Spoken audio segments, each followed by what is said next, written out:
Bismillahirrahmanirrahim. Assalamualaikum warahmatullahi wabarakatuh. Salam literasi. Hai, ketemu lagi dengan saya Fenty Fatima, guru dari Sekolah Dasar Negeri Ciwaru, Kecamatan Celengkang. Kali ini saya akan mereview sebuah buku cerita rakyat yang berjudul Asal Mula Danau Toba. Buku ini disusun oleh MB Rahim Syair dan Anwar Aga dan diterbitkan oleh Serba Jaya Surabaya. Terdapat 128 halaman. Kenapa saya mereview buku ini? Karena sampulnya menarik dan saya ingin mengetahui asal mula Danau Toba ini. Review buku kali ini berbentuk dongeng. Mari kita mulai dongengnya. Pada zaman dahulu di Sumatera Utara ada seorang petani yang bernama Toba. Dia hidup menyendiri di sebuah lembah yang landai dan subur.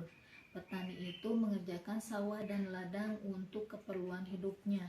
Selain mengolah tanah di ladangnya, kadang-kadang Toba pergi memancing ke sungai yang berada tak jauh dari rumahnya. Pada suatu sore, setelah pulang dari ladang, Toba langsung pergi ke sungai untuk memancing. Namun, sudah terlalu lama tak ada ikan yang memakan umpannya. Tidak biasanya di sungai ini dengan mudah ikan didapat.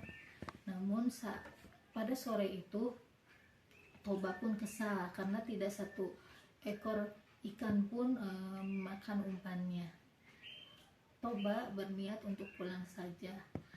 Sesaat mau beranjak pulang, ternyata pancingannya disambar oleh seekor ikan besar dan hati yang kesal pun menjadi berubah dengan kegembiraan. Hari pun mulai senja. Toba membawa pulang ikan besar hasil pancingannya. Setibanya di rumah, Toba pun langsung membawa ikan besar itu ke dapur untuk digoreng. Ternyata ketika hendak menggoreng dan menyalakan api, kayu bakar di dapur itu habis. Toba pun keluar untuk mengambil kayu bakar dari bawah kolong rumahnya. Kayu bakar pun dibawa ke dapur. Ketika tiba di dapur, Toba terkejut karena ikan besar yang diletakkan di dalam satu wadah itu hilang, tidak ada. Yang ada hanya kepingan uang emas. Toba kebingungan dan membawa keping uang emas itu ke dalam kamarnya. Ketika Toba membuka pintu kamar, Toba terkejut karena di dalam kamar itu berdiri seorang perempuan dengan rambut panjang terurai.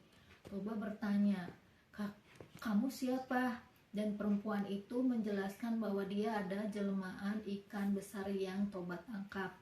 Dan uang kepingan emas itu adalah jelmaan dari sisik ikan itu. Setelah beberapa minggu perempuan cantik itu tinggal serumah bersama Toba, akhirnya Toba melamar perempuan cantik itu. Perempuan cantik itu menerima lamaran Toba, tapi dengan satu syarat. Toba harus berjanji tidak boleh menyebut asal-usul perempuan itu. Singkat cerita, setelah sekian lama berumah tangga, akhirnya mereka dikaruniai satu orang anak laki-laki yang diberi nama Samosir. Nah, Samosir adalah anak sematawayang yang sangat disayang oleh ibunya. Tanpa terasa rasa sayangnya itu berubah menjadi memanjakan si anak, yang mengakibatkan anaknya itu jadi pemalas. Suatu hari ibunya meminta Samosir untuk mengantarkan nasi ke ladang untuk ayahnya. Samosir pun sempat menolak, tidak mau mengantarkan nasi itu. Namun dengan bujuk rayu ibunya, akhirnya Samosir mau mengantarkan nasi itu. Tapi dengan perjalanan, Samosir bermain-main dan memakan nasi untuk ayahnya tersebut. Tibalah saat di ladang, nasi itu diberikan ke ayahnya. Seketika ayahnya kaget dan marah kepada Samosir karena nasi yang diberikannya adalah nasi sisa. Ayahnya pun memukul Samosir dan berkata, "Anak yang tidak bisa diajar tidak tahu diuntung, dasar anak ikan." Samosir pun berontak dan berlari pulang ke rumah sambil menangis. Anak ini berlalu pulang menemui ibunya di rumah.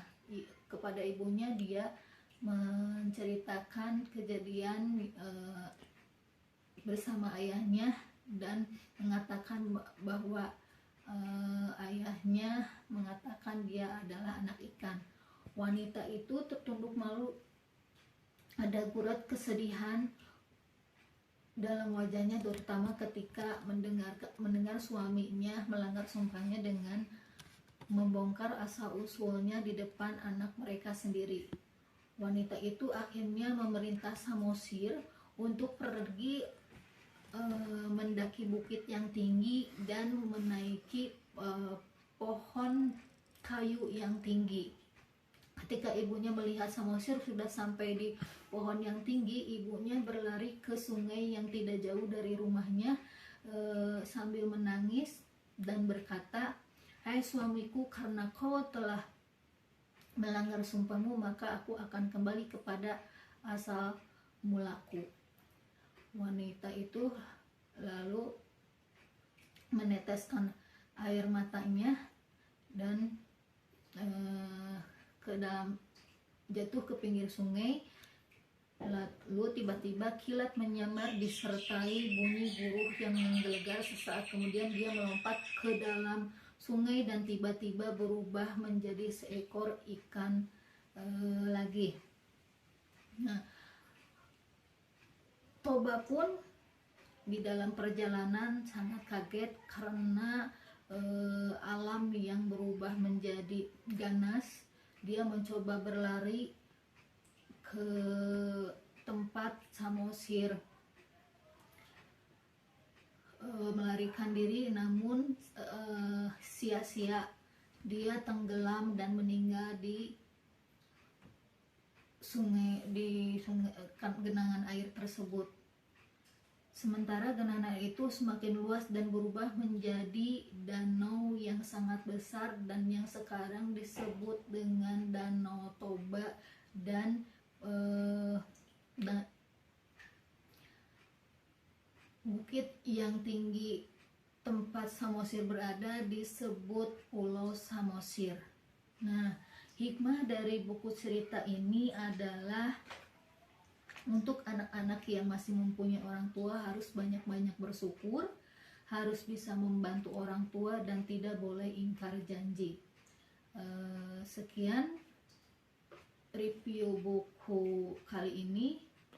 Mohon maaf bila ada kesalahan. Wassalamualaikum warahmatullahi wabarakatuh.